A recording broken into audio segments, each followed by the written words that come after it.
प्रेम और वासना में बहुत बड़ा अंतर है। तुम जिस उम्र में हो ना, जिस उम्र में तुम हो उस उम्र में विपरीत लिंग के प्रति आकर्षण होना एक नॉर्मल बात है। ये हार्मोन्स है जो हर किसी के अंदर होते हैं। 20 से 25 के बीच में हार्मोन्स एक्टिव होते हैं। तुम उन्हें प्रेम का नाम दे रहे हो, ये प्रेम नहीं है, क्योंकि जहां वासना है वहां प्रेम नहीं है। वासना और प्रेम में बहुत बड़ा अंतर है। इस चीज को तुम समझ ही नहीं पा रहे हो। तुम समझ जाओगे तो ऐसी हरकतें ही नहीं करोगे, वरना प्रेम के कभी 35 टुकड़े थोड़ी हो सकते हैं। वासना कभी भविष्य का नहीं सोच सकती कि भविष्य में क्या होगा। जब कभी कई बार होता है रात को रिस्क उठा के जाते हो, तुम कभी सोच ही नहीं सकते कि इसके अंदर क्या परिणाम होंगे। तुम होटल के अंदर जा रहे हो, तुम कभी सोच ही नहीं सकते कि रेड पड़ गई तो क्या होगा। क्यों? क्योंकि तुम वासना से अभिभूत हो। प्रेम अभी हुआ नहीं है तुम्हें। प्रेम तो बाद में होगा। प्रेम होगा तब क्या होगा। प्रेम कभी प्रदर्शन की वस्तु नहीं है। कई बार देखते हैं, अभी अभी शादी हुई है, हाथ मिला के बैठे हुए हो, कभी गले में डाल के बैठा हो, ये आपको लग रहा होगा प्रेम है, लेकिन अभी प्रेम आपको हुआ नहीं है। अभी आप काम भावना के अभिभूत हो।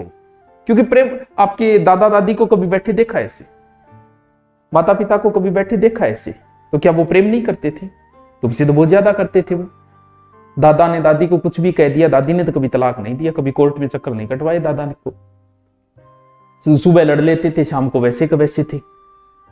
और ये भी देखो कि उनका प्रेम, दादा बहुत मोटा था, दादी पतली थी, दादा की बहुत हाइट थी, दादी ठिगनी सी थी, दादी मोटी थी, दादा पतला था, फिर भी यार वो प्रेम था। उन्होंने कभी, प्रेम और वासना में अंतर होता है इसके अंदर। हर साल एनिवर्सरी मनाते हो, हमारे पूर्वजों ने कितनी बार मनाई। आप गांव से 10 साल पहले गांव का रिकॉर्ड उठाओ, एक भी तलाक के केस नहीं मिलते थे गांव के अंदर, एक भी लव मैरिज के केस नहीं मिलते थे। अब तो हर महीना, हर 10 दिन का और हो गया, बोल 10 दिन हमारी शादी को कंप्लीट हो गई, ले जो एक नई एनिवर्सरी। उन्होंने कितनी मनाई, दादा दादी ने कितनी मनाई, माता पिता ने कितनी मनाई। प्रेम वो था। और जब प्रेम होता है तब पति परमेश्वर बनता है। अभी तुम प्रदर्शन कर रहे हो, हर 20वें दिन मनाना, हर महीने मनाना, हर साल मनाना, ये तो प्रदर्शन है। किसको दिखा रहे हो आप? क्योंकि अभी आपको प्रेम नहीं हुआ, प्रदर्शन है। पति जब परमेश्वर बनेगा, गांव के अंदर ऐसे ऐसे सीन देखे हैं। गांव में दारू पीड़ो पड़े, पत्नी उसे जाती है, लेके आती है, कपड़ा साफ करके, रोटी खिला के, और उसके बाद में उसे सुलाती थी। क्योंकि अब जो प्रेम है वो पति परमेश्वर बन गया। और जब पति परमेश्वर बन जाए तब कोई फर्क नहीं पड़ता कि वो कैसा है। इस बात से कोई 10-10 साल विदेश रहते थे, रहते थे, फिर भी पत्नी छोड़ के नहीं जाती थी। क्यों? क्योंकि अब पति परमेश्वर बन चुका है। और जब परमेश्वर बन जाएगा, क्योंकि वासना जब समाप्त होगी तो पति परमेश्वर बनेगा, तब उनसे प्रेम जो होगा, फिर कोई फर्क नहीं पड़ता कि वो 2 साल बाहर है, पत्नी यहां बैठी है, पति कहीं बैठा है, कोई जरूरी नहीं उनको हाथ डाल के बैठे हुए, क्योंकि जरूरी नहीं प्रदर्शन कहां करना है, वो परमेश्वर बन चुका है। और जब पति परमेश्वर बनेगा ना, उसके बाद में पति भले कैसा हो, आपको कभी तलाक के मुकदमे सुनाई नहीं देंगे, भले कैसी ही परिस्थिति आ जाए उसके साथ। हम तो सिर्फ प्रदर्शन कर रहे हैं, दिखावा कर रहे हैं, हम लोग प्रेम नहीं कर रहे।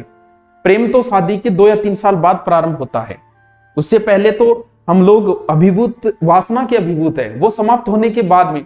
और आप देख लो, जितने भी लव मैरिज हुई है वो अंडर 2 साल के अंदर अंदर टूट जाती है।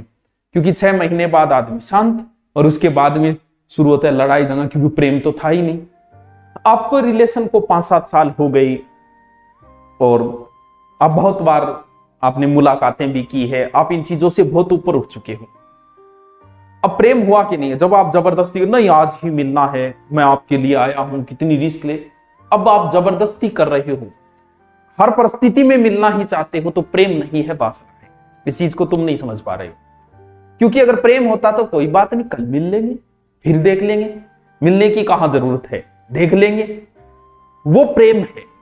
वो अगर हो गया, 5-7 साल रिलेशन को हो गए, तब सोचो कि करना है कि नहीं करना। फिर भी इजाजत होनी चाहिए कि बड़े बुजुर्गों का आशीर्वाद होना अति आवश्यक है। अगर उनका आशीर्वाद नहीं है तो तुम जिंदगी के किसी मोड़ पे सक्सेस नहीं हो सकते, ना शादी में हो सकते हो, ना कहीं और सक्सेस हो सकते हो।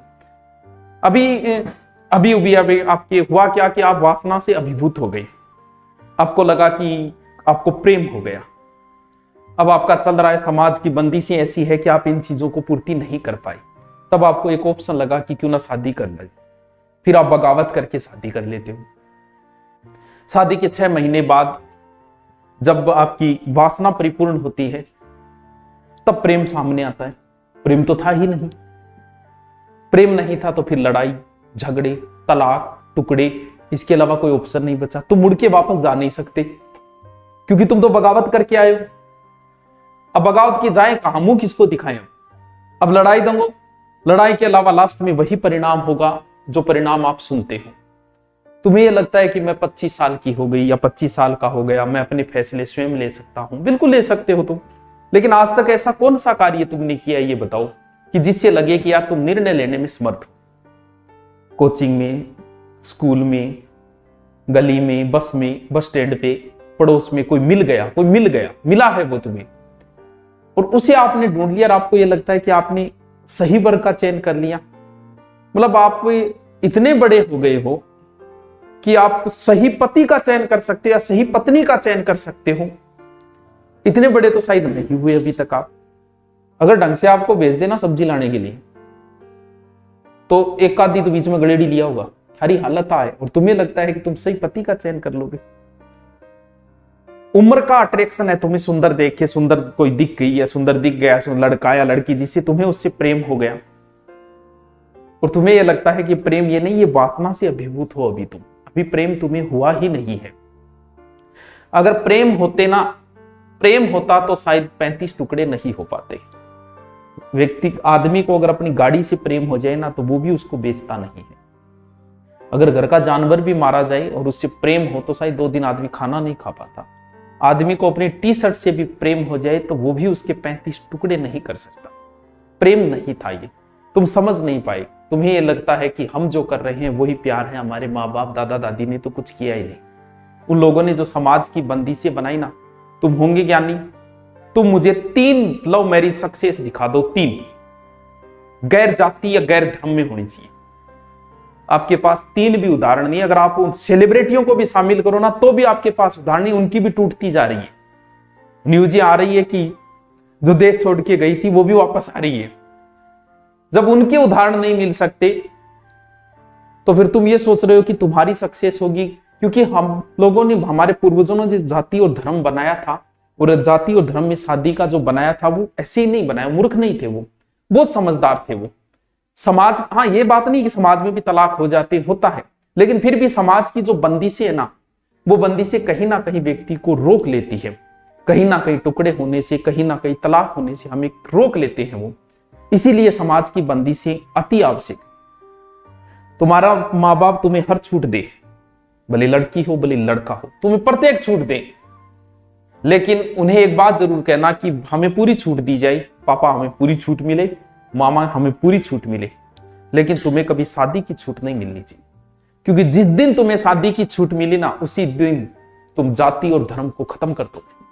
तुम्हें सारी छूट मिले, माँ बाप को यही कहना कि आप जहां चाहोगे हम वही शादी करेंगे, बाकी हमें पूरी छूट दे, हम पढ़ाई लिखाई सब कुछ मौज मस्ती का हमें टाइम दो, पढ़ाई का भी समय दो, शादी वही करेंगे जहां तुम चाहोगे।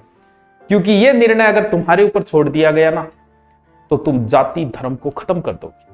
कई जगह जाति जरूरी भी है, हाँ जातिवाद खत्म होना जरूरी है, लेकिन जाति के अंदर विवाह है, ये चीजें बहुत जरूरी है, वरना इसके बड़े ही दुष्परिणाम सामने आएंगे।